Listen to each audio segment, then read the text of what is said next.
Yep, we're live. Ladies and gentlemen, boys and girls, happy Saturday to you all. I am Jack Childress. Got my girl Kristen Vincent. Brain's kind of freezing up because the pressure just kind of hit me. Sorry about that. Anthony Castro, Lee Edwards, Richard Ryan Rose, Dungeondan Uebel, and the one and only Scott Baker have joined me here today for a very special edition of the Book Asylum podcast.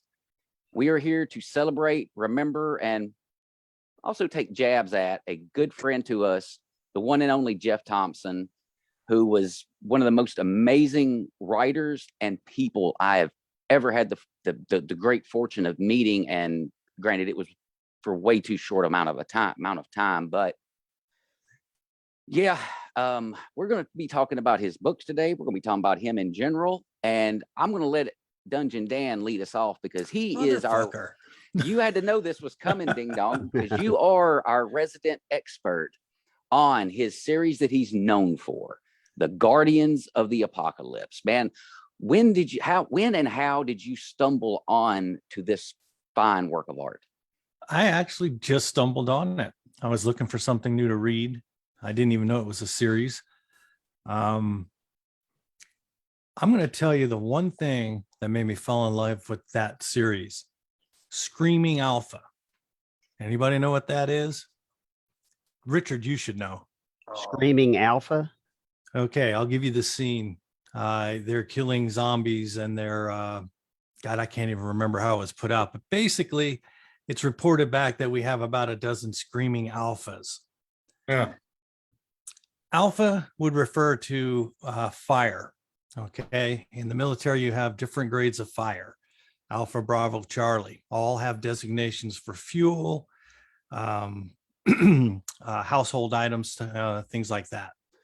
The idea is that when you're on a ship and you've got a fire and everybody is running to where they have to be, they can just announce things like space number, the type of fire, Alpha, Bravo, Charlie. And that way, you know what you're going to be grabbing if you're one of the guys that are running to a fire locker to grab equipment. And I was one of those guys. A screaming alpha is a human being that's on fire and running amok. It is not an official military term. It's just what our sick fucking sailors came up with. Coast Guard's no different. So I'm reading this book and he pops up a screaming alpha and I just fucking bust up. So right away, I've got this military naval connection with Jeff. So I shoot him off a message. I'm like, dude, screaming alpha. I haven't heard that since, back in the 80s when I served. And we just got a dialogue going. And then I found out it was a series. Guardians of the Apocalypse it's fun to read, but he goes into so much detail on the first few books. Richard, you've read Orders before. Mm-hmm. In those books, he literally goes through the entire order. Like the op order or morning order, stuff like that? No, your command orders. So okay, I got you. Yeah, when orders come in and you start from this person to this person, CC 15 other groups, you go through 8 pages before you get to fuck run zombies. His series took me back to my naval days. And so I fell in love with the crew of that story. Jonesy was my favorite guy. Socrates, baby. Yep. And that's how I got into Guardians of the Apocalypse. Okay. I don't even say Guardians of the Galaxy. I just watched 3 last night. I had to fight that off. I've been trying to fight that myself. Well, now I got the question for you, because obviously you've got the paperbacks. And looking over here at my shelf, the first 4 that I got from him are like this damn big. Yeah. Like, what is up with They're that? Huge.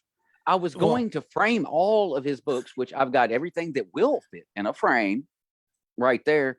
But for some reason, he decided I need something that a person can read, or in a zombie apocalyptic situation, maybe use it as a blunt object. Yeah, right. Exactly. It's like putting a phone book up on the wall, man. You just don't do it. No doubt. That falls Dedicated on me. I'm getting a table. concussion. Yeah, the first couple are pretty thick. lot of detail. Like I said, just reading the orders is pages long. I'm like, dude, you're insane for putting all that in there. Well, now, one of the other things that I thought was just so cool about him is how he would give you coordinates. And you could literally go and look these coordinates up and be like, yep, they're right here. You could find it on a damn map. See, this is one of the things that made him a really good writer. He actually went to these details. All of his other series, they may not be latitude, longitude, but it was all accurate. You could go look this up going, okay, obviously the city in Epic Mayhem doesn't exist, but it's based on Chicago. Yeah. You could literally go to a map of Chicago going, oh shit, that's where Scott Baker got killed. Yeah. Jeff was a master on his storytelling. He managed to put a lot of details in there that most people would just skip through, but those that have a little more attention to detail are like, what the fuck's wrong with this guy? It's so much information. Well, I mean, remember how on occasions, I mean, he would like tell us about all the notebooks that he had and all the other reference materials that were literally stacked around him at his workstation, you know, because now people that have seen him when he was on past episodes or even on the padded room, something gets brought up about doing research and he'd pick up a stack and hold it like this many notebooks. And it's like, he wasn't even particular about a certain type of notebook. It was just stacks of whatever he could write on. Yeah. I swear I saw a napkin sticking out of one of them. I think that he was using that for something else, though. It just Perhaps stuck he to the was notebooks. on Pornhub that day. Who knows? But that was all. Once. But see, that was even for research, though. That's what Sure. That's what I use it for. I don't remember that scene in any book. That's what Richard does. So Scott, go ahead. No, you go I was ahead. gonna say, has everybody read the entire, what is it, 9 books of I Guardians? haven't read the last couple yet. That's I think where I I'm got at. to 6 or 7. I Yeah, honestly haven't read any of them, but I'm going to get on. You need to. I did the Epic Mayhem trilogy. That was what I got into Jeff with, and those were freaking fantastic. A lot of fun. I regret that book 4 never got to release, as I was going to die in that. I was looking very forward to seeing how I die in Epic Mayhem. But Now, Dan, didn't he send us like that full file? Granted, we would have to scroll for like 9 days through our text to get back to it. We don't have the entire book of 4. We have, I think we are maybe, I'm trying to remember last time that he and I talked, we're talking about it. I think we're 3, maybe 4 chapters away from the big climax. Okay. Because I've been thinking about taking the plunge and scrolling and going back and finding all of those and then moving them over actually into my Word doc so that we could maybe get that done. Well, whenever Jeff posted up his chapters for us to beta, I always downloaded it and I have a file. So I'll just send you the file. That way you're not scrolling for the next half years. That thread is so long and so disturbingly disgusting. It is. It's so bad. Because of Jack. It is so bad. Well, totally because of me. And to me, that was one of my favorite places to go and hang out, was in that freaking chat right there. Because I mean, now for those that don't know, we had one that was Jeff, me, Dan, Jen Amato, Folk, and DJ Cooper. And man, you want to talk about some of the most insane conversations. And you never know who was going to start it either. Like, we could wake up and all of a sudden Jeff's done dropped a line on us that's just totally off the wall, and then we just start running with it. And for the next like 3 or 4 hours straight, we're just dropping joke after joke after joke, poking at each other, giving each other shit. But one of my favorite things is always when you would see D's or DJ Cooper's little avatar would drop into place, because she didn't like hang in there with us a lot, she's busy woman. But it would drop in and we're all like, uh-oh. All right, everybody, Mom's go here. Hide. It's like it was literally like that. It still is. It still is. And then we start pointing fingers like it's Jen's fault, and like Jeff started this. And it was just the crazy. We were literally a little family in there, still are. It's just like you said, we kind of lost our patriarch there by not having Jeff around, because man, he was just as much of a participant as he was an instigator. Like he would just know what to say to get something going. He always called us a sick fuck brain trust. So whenever we we got were. stuck, he would post something, and then usually Jack, I blame Jack for all of this. Usually Jack would start it with, dick jokes and something to do with a goat. Goats. Yeah, it would always just go absolutely sideways. So let's go over here now to Scott, because Scott's known Jeff for quite a while. A lot longer than us, I think. Yeah. Really? I actually got hooked on Jeff through his Yellowstone series. Yeah, I finally Yes. books. Because that's just like one of those side hobbies of mine. And it was like, oh my God, somebody wrote a book about the Yellowstone volcano. So I picked it up. I read the first one. I loved it. Read the second one. So I reached out to him and said, when you're going to do the third one? And that's when he said, I can't, because this was about the time that the Summer of Peace was going on. And he said that the third book read so much like what was going on, he was afraid that people would think he was exploiting it. And, so then he released around that time, Day of Infamy. So I thought it was like a Pearl Harbor World War II book. And I reached out and asked him, is this about Pearl Harbor in World War II? And he goes, no, it's part of the series. So I figured, what the hell, let me try it. If I don't like it, fell in love with that series. It's one of my favorites. Yeah. I'm not a big fan of military versus zombies, but this was so over the top. I still remember the scene at, I think it was Ford Island, where they brought all the zombies in, and then they used the chain guns on the ship just to mow them down by the thousands. It's zombie porn. It absolutely is. Yeah, it was great. Though I am mad at him because he killed off one of my favorite characters in the first 4 books of the series. No. One of the things that got my attention about his Guardians of the Apocalypse series, I downloaded the first book. It's on my TBR, but there's the fact that he used the Coast Guard as the main protagonist, and you don't see that often, if ever. The only time I've ever seen the Coast Guard depicted in even on film, was like the Guardian, that Kevin Costner movie that came out years and years ago. But I love the Coast Guard. I have the utmost respect for the Coast Guard. Very underrated service. It is.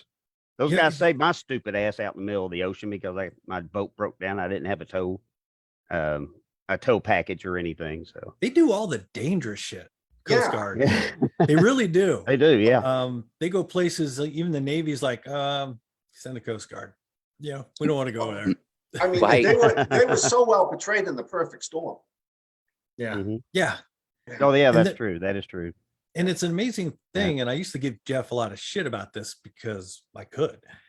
But the biggest difference between Navy and Coast Guard is, in the Navy you get a rating. I was a quartermaster. I navigated the ship.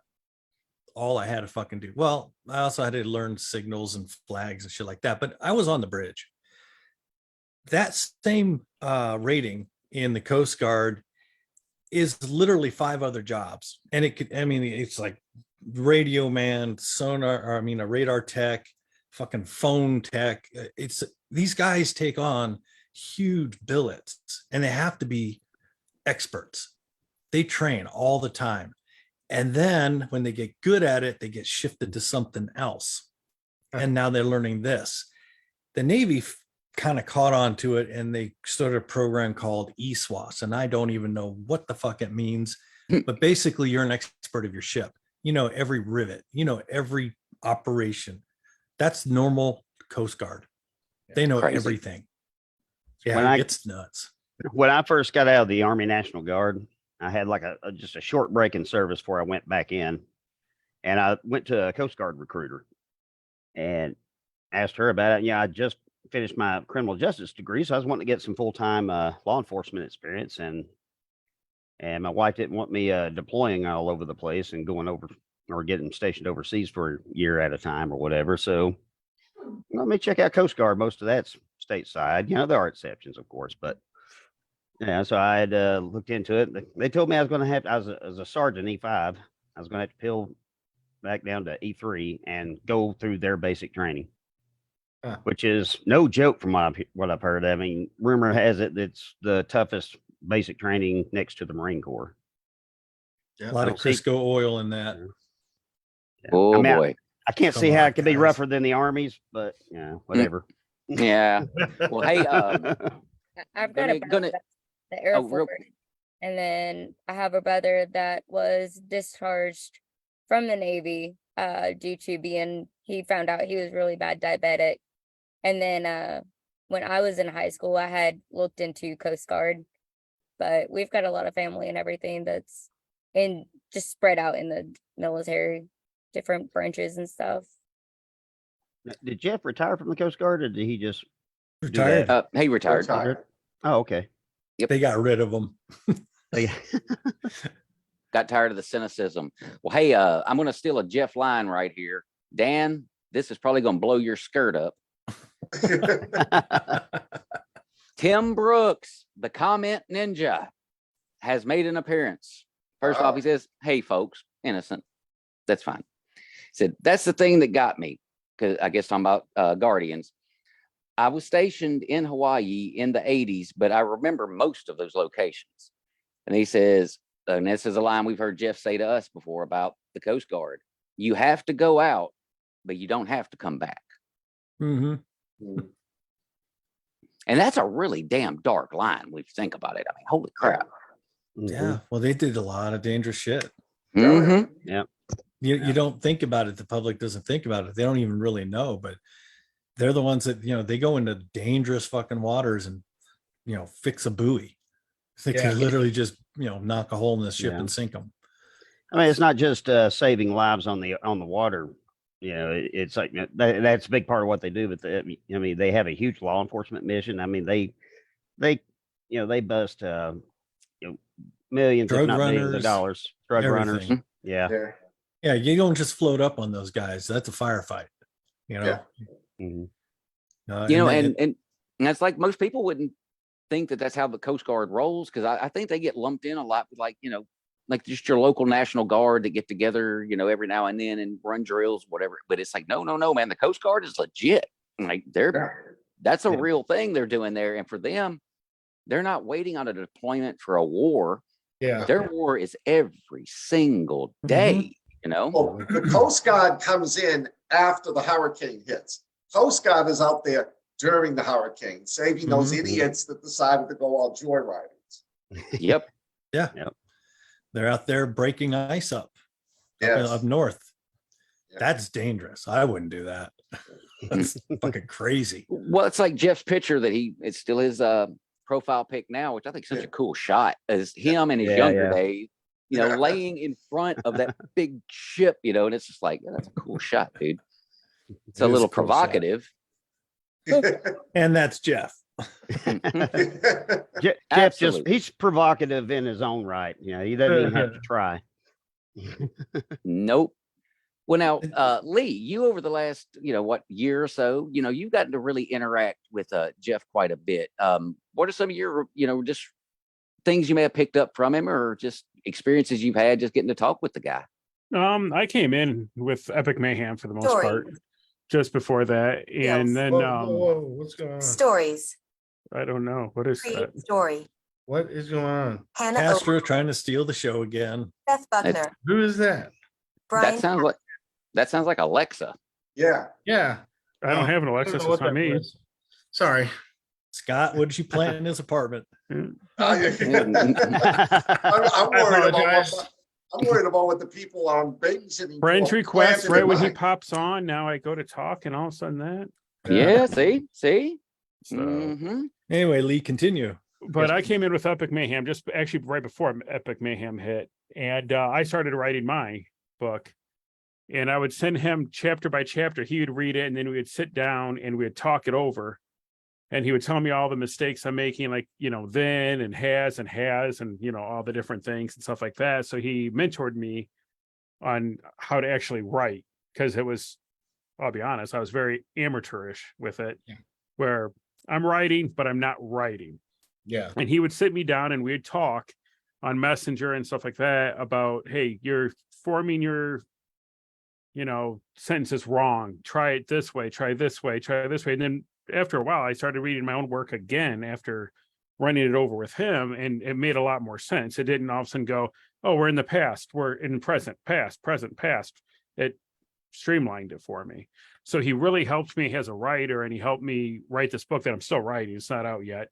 And so I have to thank him for that, because really without him mentoring me for everything I'm doing, I would either release one hell of a terrible book where people are like, wait, are we in the past? Are we in the present? And stuff like that. And he always told me, be descriptive. Like, if you smell something, you can smell the iron in the blood, stuff like that. Where before I wasn't. I was just like, oh, shot him in the head, blood squirts, move on. Now it's, you hear the gun cock and boom, the shot, and then the gore of the blood, and the smell of the iron in the air and stuff like that. So I got a lot more descriptive, which also helped me with my word count. But without him, I wouldn't be anywhere near able to do what I'm doing now. So I owe Jeff quite a bit for writing books, and I'm going to miss that about Jeff. And I still, like Jack knows, I still write Jeff every day, even though he's not with us. On his messenger, I write him every day. And all of a sudden, I got on one day to write him, and it said he's read all my messages. And I'm like, what? And I got a hold of Jack, and I'm like, are we being pranked right now? Is he alive? Because he's read all my messages, it says. And Jack's like, no, it's not a prank. So I started writing on there like, hey, whoever wrote this, I don't mind that you guys did it, but can you give us an update on what's going on? Like, am I going to go to Chicago? Or we might go out to Vegas? What's the plan for the service? And then it's not been read since. So maybe it was him. Find out something. Maybe it was Ghost Jeff. Yeah. Hey, that's a terrifying thought. Yeah, Popping up one night. Yeah, he'd haunt every one of us. Yeah. Mm-hmm. Well, he'd already actively been telling me he was haunting me. That was going to be a thing. That was straight up in all of our messages. He's like, oh, I'm going to haunt your ass one day. Keep messing with me. And I'm like, okay. And yet I keep waiting for it. He's making me more nervous by him not haunting me yet than he would be if he were actually haunting me.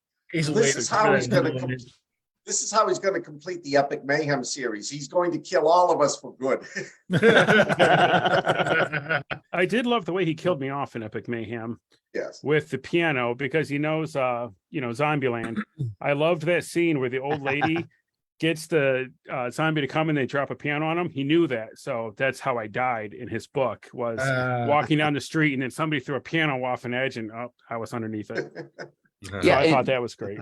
So Dungeondan, do you think there's any way we could actually get the total tally for kills from the 3 books that are out for Epic Mayhem? Because he always posted it like this many people have died, because the number is astronomical.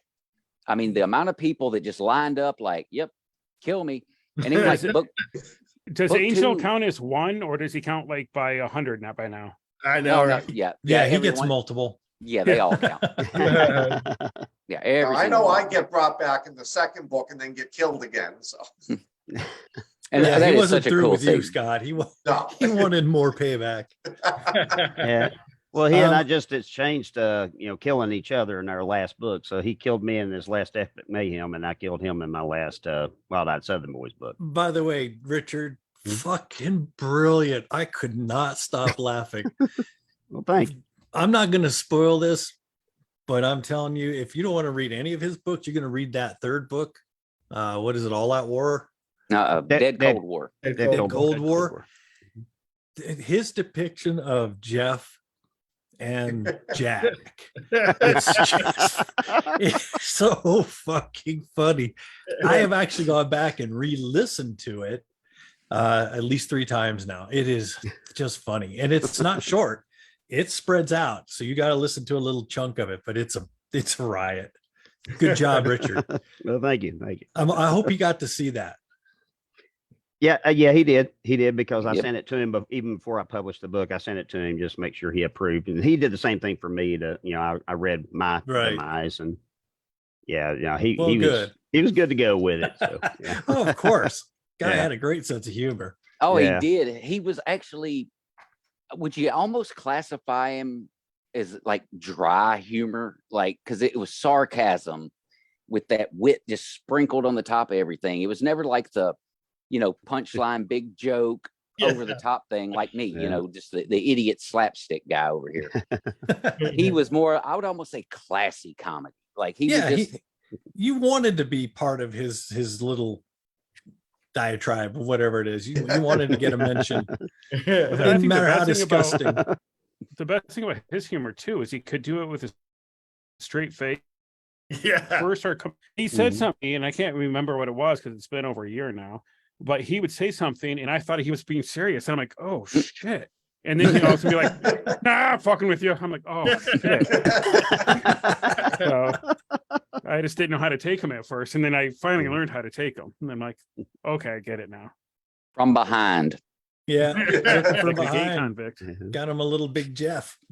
That's great. So Scott, you and Jeff had a show, and I've Yes. actually watched a couple because Yeah. I mean Jeff was real big into history. So Yep, I Tell love these that guys- show. Battle Hardened. yeah, Battle tested history. Yeah, battle Yeah. tested history. What it we was do is fun. we loved it. We would take a movie and then we would we'd watch the movie and then talk about how historically accurate it was. And we had some really good, we did the St. Valentine's Day Massacre, but the one we were gonna do, we were excited about. And that's when Jeff started to get sick, was we were going to do the last 10 days in the Fuhrer bunker. Oh, Yeah, because it was around April 30th when he Mhm. committed suicide. And we'd watched like 2 or 3 movies and we'd had this whole thing planned. And then Jeff had to keep on postponing it. I didn't know at the time it's because he was sick and we never got to do it. Mm. Dan, you and I Jackson said it the other night to me, you and I ought to pick up the show. Yep. yeah. I would totally freaking love that if Yeah, you two of you did. Yeah, in Jeff's memory. I love doing that show with Jeff. We had such a great time doing it. It was And I fun to really- listen to. And see, and I really think Dan would be the perfect shoe-in to be your tag team partner on that, Scott, because he's freaking smart. The guy's got a brain. Yeah. Unlike some of us. Wait, who are we talking about? You. Yeah. Oh, You. Yeah. Who? Really? Oh, I'm just going to tell y'all right now, my whole thing on history, especially military, damn near nothing. Scott, you're going to get a lot of dick jokes. That's it. Well, that's what. That's not the helmet he's talking about, Dan. Oh yeah, the German helmet. Oh, had to be rubbed just right. Yeah, I'd be interested. I would. I did enjoy listening because I always learned a lot from your all show. Yeah. Stuff I never knew, and then I go and look it up, and then I would see like an episode. One of my favorite shows is Josh Gates. Expedition Unknown. Oh, yeah. Not Destination. That's the one that got me. Expedition Unknown. Yeah. And they all of a sudden, like you guys were talking Nazis one night, and then that week he did a show where they were digging up hidden tunnels, and I'm just like, holy shit, they were right. Look at this. Oh yeah. Oh, I watched that episode. You're talking about the one on the beaches, and they actually found 2 different places. Yeah, I think that was relatively recent. That was a good show though, right? Yeah, that was a good show. Where? Huh? What? They were at Normandy, and they they dug found up a German bunch of gun bunkers.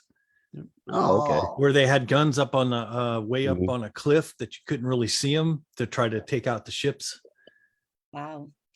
Wow. I love.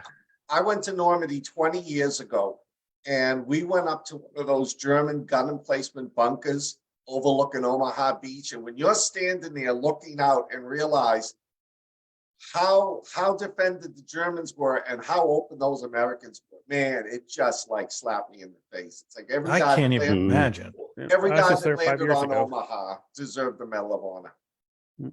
I was there 5 Oh, years hell ago, yeah. and that was nuts. Yeah. I don't appreciate the French people though. When we were there, they were using the bunkers as bathrooms. Oh, And I said something to one of them, and the guy turns to me and in his French accent was like, "Well, fuck the Germans." And I was like, I "What?" can- I'm like, "This is a historical thing, and you guys are just destroying it because, yeah." Because fuck the Germans. Well, you gotta admit, they have a I don't even know how to say it. they almost have a right. I mean, I wouldn't say they should do it, but Yeah, they you know, shouldn't do it, but I get where it comes from. Germans fucked them pretty good. Oh yeah. I did tell him that after he said Mhm. that, fuck the Germans. I said, well, the Germans did fuck you. I remember back when I stormed Normandy, when my commanding officer, fucking Tom Hanks, and me, we took that beach.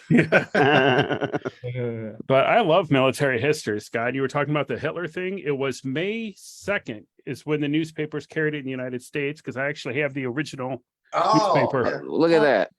Cool. Oh, wow. And then I have the original when Patton takes the Third Army in stuff. Oh, I collect yeah. all that stuff. That that's might be what your. Well, that's what my friend and I did. We started at Normandy, and then we followed Patton through France. We followed him, then we hit like Verdun, and then we did the Battle of the Bulge. I did it the opposite. I came away and drove up to the Battle of the Bulge, then went down to Luxembourg for Oh, yeah. his grave and everything toward that, and then came around through Metz and then up to the Normandy beaches. I subconsciously retain military history. Like I couldn't tell you anything right now, but if I was watching a show and they started to talk about something, I could be like, "Oh, that's 1942. They did this and this and that and this," and then it just comes out of nowhere, and I'm like, "Did I really fucking know that?" At least you got that, man. I'd be all over Google, like, oh shit, I gotta catch up. Hey, I'm so old. I remember when the History Channel used to show history shows. MTV played music. Exactly. Yeah. That's my demographic. You know, I don't know if it's true or not. I have to look into it, but I read something about MTV. MTV now, when they first appeared with what's that song? Video Killed the Radio Star. Mhm. That is now closer to Pearl Harbor, the attack on Pearl Harbor, than it is to today. Wow. And I I think have to you're look right, that yeah. up to see, is that true? Am I I that old? think you're right. Yeah. Yeah. Wow. Yeah. Yep. Weird bit of knowledge. I actually have the first 2 hours of MTV. I have a video of it. What? Oh, You can find it on YouTube. I saw it and I'm like, I gotta keep this. And every time I look at it, I'm like, I'll play it. I'm like, oh shit, these songs are great. yeah. Well, not to cut and run, but I have an appointment at 3:00 that I have to make. Okay. So All righty, man. All Translates right, nice to man. meeting he you has all, to use the and, bathroom. Take it easy, man. great memories, and See you have a later. great day. Yes. Good Take luck care, with the Lee. book. Good to see you. And thanks for donating your story, man. Because I mean, that's what that man was all about, dude. Helping Oh, people out definitely. and writing. So great many people I books. heard that he helped, and it's just, he was a great Yeah. guy, great Mhm. writer, but he was a better human than a writer, and he was a great writer. Yeah. So, Mhm. all right, guys, take care. Take Ciao. care. See you, Here, Lee. man. No, what he said was right, because when I was writing my paranormal book about the cruise ship at sea, I asked Jeff if he would read the scenes and correct it, and he read the whole book, and like he was picking apart, no, this is not how we do this in the bridge. This is how we don't do this in the engine room. And the book Right. was a hell of a lot better because of it. I mean, he was just a great guy. He was a good friend. He was a great writer. And he paid it forward. He helped out other writers. He never hesitated either. No. No, I could Yeah. literally text him at some odd hour for him because even before he started getting sick, he had the weirdest sleep schedule of any human being I've ever met. I mean, like I Short of wake up in the morning and suddenly we've got like a 5-chapter batch for one of the epic mayhems, and it's like, oh, this came through at 2:48 in the morning. It's like, Yeah. what in the hell, dude? But Yep. one of the things with him, like you said, man, was he was so quick to help somebody. And that's exactly what he did for me, because I never planned on writing. I just wanted to do this right Yeah. here, what we're doing right now. This is what I want to do. I wanted to talk to the Scott Bakers and the Richard Roses and the up and coming Anthony Castros and Kristen Vincent. This is what I wanted to do. And he was just like, need you to write something. Need you to write something. Come on, write something. No, go ahead. He literally he forced us. Yeah. I mean, Almost even like- me, I almost was at kicking gunpoint. and screaming the whole way. And then once Jack got in, I'm like, fuck, Got it right now. Can't and let this- Jack out, do you? Hey, no, this is a classic blame Jen moment because she's the one that really got the whole damn thing started because she just went ahead and put a whole book out, you know, like, okay, Mhm. I'm going to write, got it. But to give you guys a little more into just how I just can't explain him. I never met anybody like him, honestly. When I first started writing Blood Trail, which Richard, thank you for the title. I was sending him, you know, bits and pieces of it as it was going. And just like Lee was saying about how he was correcting so much stuff, you know, like, dude, are you a robot? What are you doing here? It's just like everything was short, choppy, and no description, no nothing. But I kept going, I kept tweaking things, kept messing with it. All of a sudden, one day I'm at work and I get a text from Mom, and she's like, "What the hell did you order from Amazon now?" And I'm like, I haven't ordered anything from Amazon. What are you talking about? She's like, well, you got something here, and it's apparently got a battery. And so she takes a picture of this box and sends it to me. Well, I immediately realize what it is, but I'm like, no, this has got to be a mistake.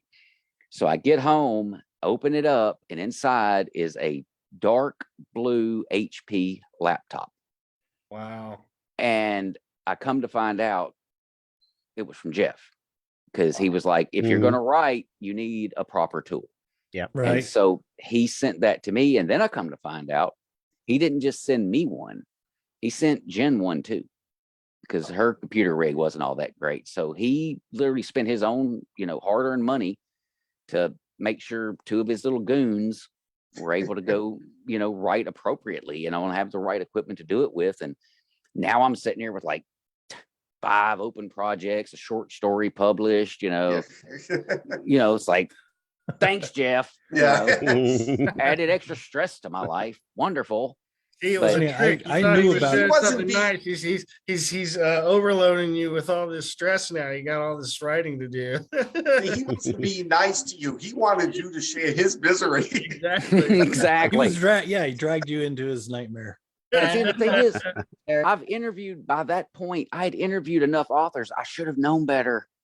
And now it's like getting bit by a zombie. Once you're bit, that's it. You know, That's you're it. done. And so it's like, I'm bit. Well, I guess I'm writing now. Not a bad way to go, though. No, not really. No. Not at all. You'll just spend the rest of eternity walking around writing. Well, now, Yeah, that's kind of the Actually, thing. Jeff would have. Oh, I'm sorry. I didn't mean. Go ahead, Kristen. Yeah, no, I was just saying that I actually assigned Jack some homework, and yeah, so yeah. Got it along right with there. everything else he's got going on, it's like, yeah, we're just gonna throw this on you. Why not? Yeah. Well, now, okay, let's throw this around the room, because this whole homework thing started because of a meeting me and Dan and Jen and Jeff and Dee had one time earlier this year, like way earlier this year. And they threw out this thing of like 5 different items, and they were like, all right, Jack, write us a short story using these 5 different things. And so we had red ball gown, lantern. It was a dark and stormy night. Red ball gown, and It was a book. I'm trying to think yeah. of what the book was. To Kill a Mockingbird, maybe. Yeah, because Jeff loved that. That was his book. Yep. So I was given that, and again, this is just another tip of the hat to freaking Jeff. That homework assignment became the short story that I got published called Domino. That came from that. That came from Jeff and Dee and Dan and everybody, but that was another Jeff thing. It was like he was hell bent that I was going to get published. He's hell bent that Dan is going to get published, and that was how he cared. Hey, you're coming along, dude. You're coming along, man. It's rolling. Don't even sweat it. Almost But- there, man. But that was just the kind of guy he was. Like he wants more for everybody else than he even wanted for himself. Yeah. And you don't meet people like that every day. You just don't. I see. I at this point now that I've known him that little short time that I did, I'm trying to mold myself to be a little more like him, because I realized looking at the way he treats all of us, the way he treated the community, the way he was so willing to give back without asking for anything in return, all of that, I'm trying to be more like that, because he was just that damn cool. he was just that damn cool. A pillar of the community for sure. Yep. Never asked Yeah. for anything. Nope. It's always like, Now- hey, what do you need? Now, That blew Scott, my mind when he bought you that laptop, though. You dude, told me about that. That was awesome. I was floored, absolutely floored. And so I'm sitting there like trying to get it booted up. I haven't used a computer in 8-10 years at that point. 'Cause it's always been tablets. I've had an iPad.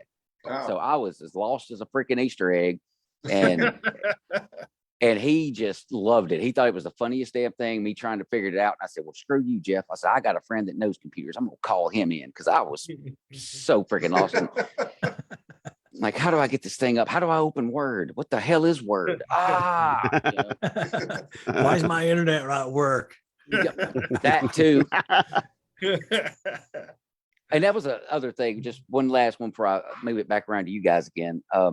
Jeff used to get so tickled by my internet issues on StreamYard. That was just, I think that you guys are demented, first off.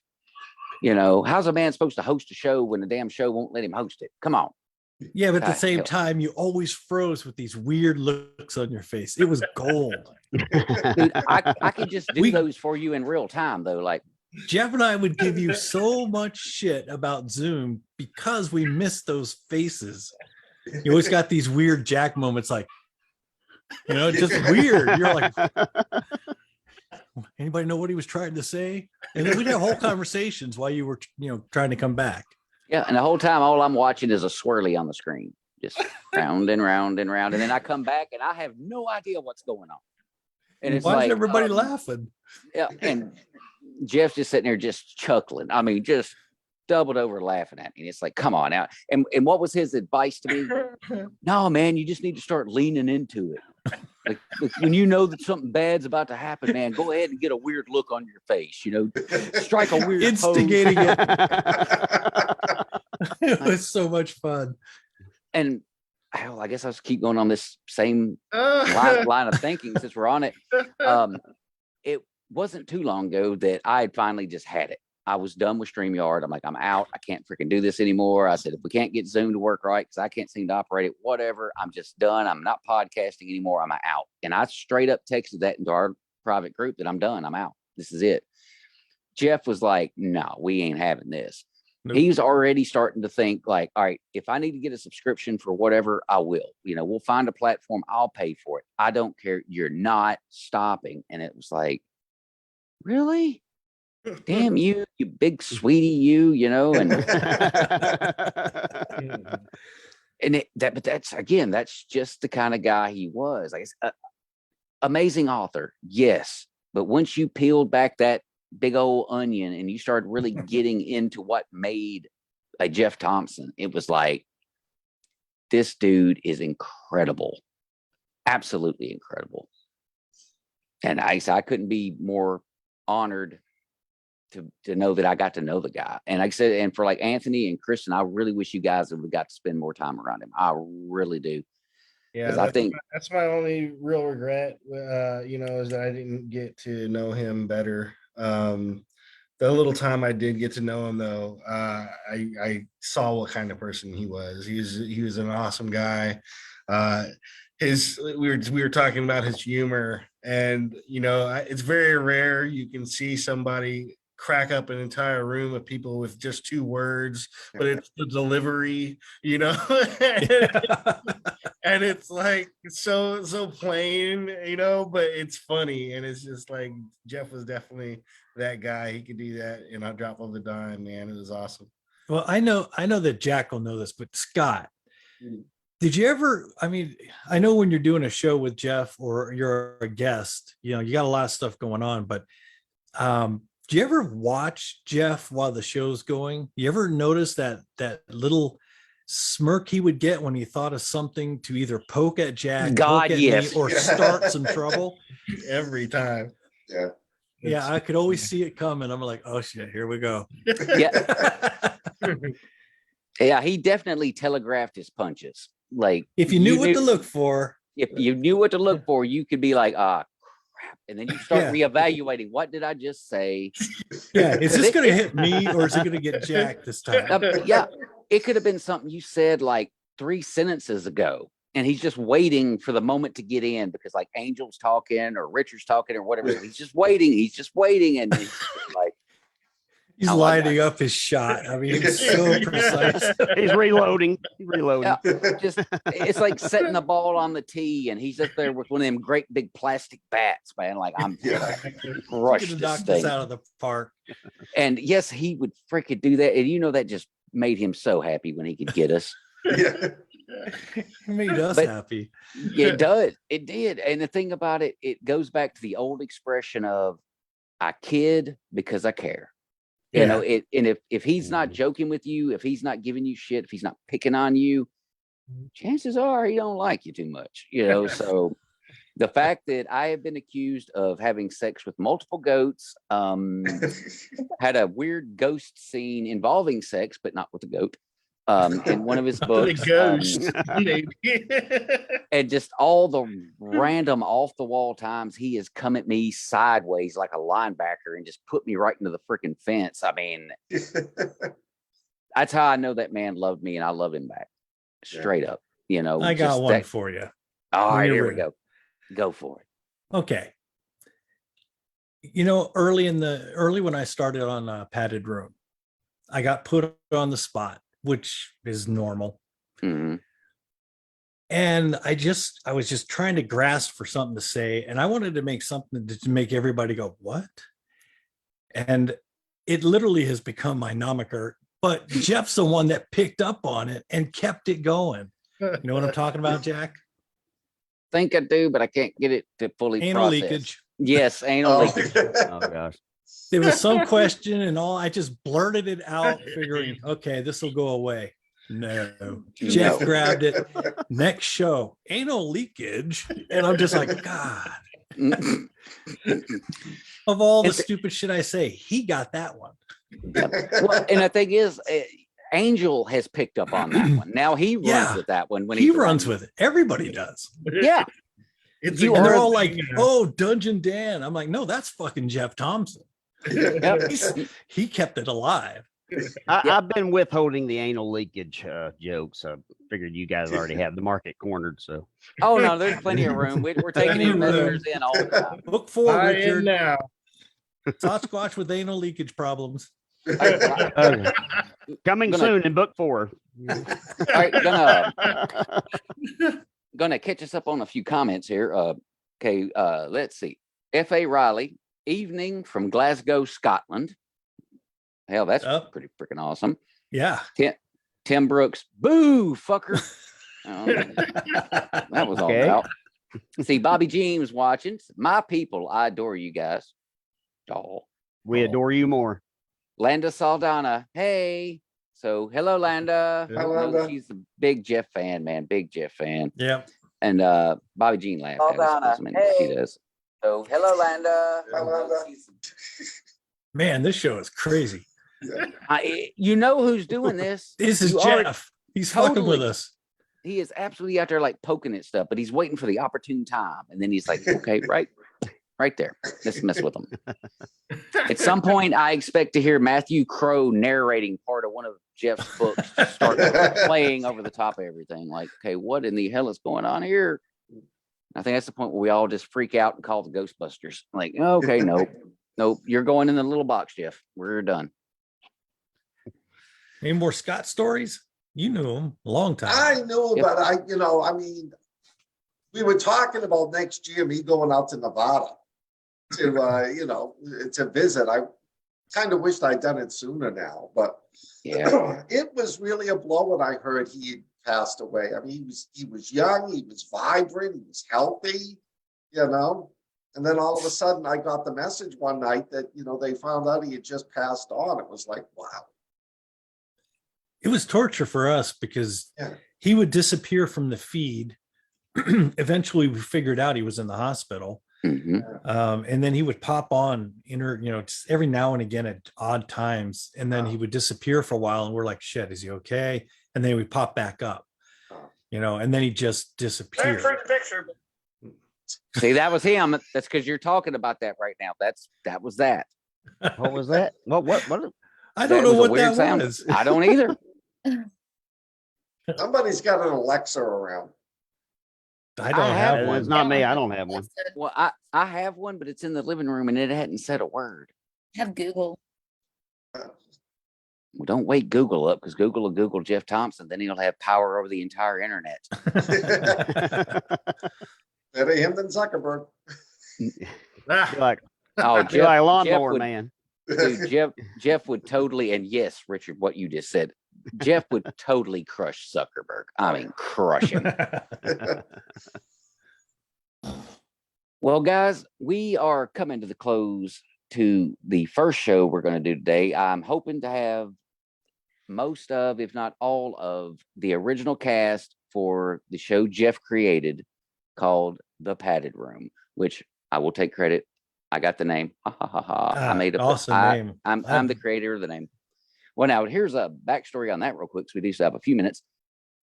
When he first texted me, he was like, hey, you know, since we're going to do this show together now, because he reached out to me for the record about doing a show together. And I said, hell yeah, let's do it. Because I was crazy back then. So I wound up on like 4 podcasts all at the same damn time. Bad idea, by the way. Don't do that. Getting a lot of money for it. Well, he first come to me and he was like, all right, man, come up with a cool name for the show or whatever. I'm like, all right. And I tossed a couple things out and they were like dumb. And I said, like, man, what about the padded room? Because you know, we're going to be freaking crazy. And he was like, oh, I like that. He said, well, D kind of wants to go with Word Peddlers Society. And I'm like, okay. You know, this show's going to go off the rails, right? And that's kind of a classy name. That's not like really a crazy name. And so we wound up going with Word Peddlers Society presents The Padded Room. It was about 1 episode later, it just became The Padded Room. You know, and I think part of it was really Jeff just got tired of typing in the whole damn thing. Like, screw it, cut it to 3 words, be done with it, let's roll. And that show, and yes, I'm doing a promo for that show before we do it an hour from now. It was meant to be kind of just a group, you know, show that was kind of, you know, topic based, you know, and man, he picked the wrong damn people to put together to do that. Because it was like having a pack of ADD riddled cats all in the room, and you think you're going to figure out how to keep these guys in line. I mean, oh no. So it became, to me, honestly, it was my favorite show to do. It was mine too. I couldn't wait for Saturdays. I've been on it a few times. It was fun. It was a lot of fun. You know, and we would try to have direction. We would try to keep it in line, and without fail, we would just start keeping track of how many wheels we're losing off the train as the show goes on. You know, like eventually we're just on fire, screaming down the tracks. Well, like the promo video Dan made that, which is still to me is iconic because that is literally the padded room, just flaming train going down the tracks. Like, I thought that was funny. It was freaking hilarious. Jeff loved it. Yeah, that was good. I mean, he didn't say anything about it. I uploaded it to him, and like 5 days go by, and I'm like, God, was it that bad? And I asked him, and he's like, no, I fucking love it. I'm like, well, thanks for telling me. Jeff would get back to you when he could get back to you from time to time. That's just how he rolled, you know. I think most of that was because, you know, he was getting the home roll, the rolls delivered, you know. Yeah. Yep. So, you know, he'll wake up at some point and tell you what's going on. It's all good. But guys, man, thank you all for jumping on for this. B and Dan, obviously, you're heading over to go do the padded room in an hour. Any of you guys that want to come along and if nothing else, just hear stories and hang out and like talk, you're more than welcome. Wish I could. I got something planned, but Same here. Hey, thank you for including me. man, Thank you for Anytime. being here. it had to be you. You had to be here on one of these shows, Scott. Thanks. Like there are certain people that are on my friends list that if I see their name, I immediately think of Jeff. Or if I see Jeff, I immediately think of them because it's just like there's a connection there. And you, Scott, are one of those people. I can't think of Jeff without thinking of you. So, man, thank you so much for being here today and coming on with us for a show, honestly, I wish we weren't doing. Yeah. But we are. And guys, normally I wrap the show up with let's go around the room and tell everybody where we can find you. Well, we're not going to do that today. What we are going to do is say you can find Jeff Thomson on Amazon. I believe you can find him on Goodreads. Matthew Crow, his narrator, is freaking phenomenal. He didn't do his Volcano series, which is Fall and then Crawl, but he did his Guardian series. He did Epic Mayhem, and oh my God, getting to hear myself or a version of myself's voice through Matthew Crow is freaking it was so cool. So go out there. You can get those on Audible. Go get them. And it's like somebody say, well, I mean, he's not with us anymore. It doesn't matter. Doesn't Move him matter. up the charts. Yeah. Move him up the charts once again, because his stories are that damn good. Yes. You need them in your life. Get them. And me, Dan, Jen, with Dee's help, we're gonna figure out a way to get Epic Mayhem done for you guys, because I'm sorry, I fell in love with it. Like, Dan had pointed out, we were a sick bastard freaking brain trust for that thing. And he loved it. He loved it. It just wasn't hitting the way he was hoping it would, but hopefully now we can get the damn thing to hit like it should have, because it's that damned good. Yeah, it is. So, guys, for everybody here, Anthony Castro, Richard R. Rose, Scott Baker, Dungeondan, and my girl, Kristen Vincent, I am Jack Childress. This has been the Book Asylum podcast in honor of the one, the only, the greatly missed Jeff Thomson. We're out. Yep. Ciao.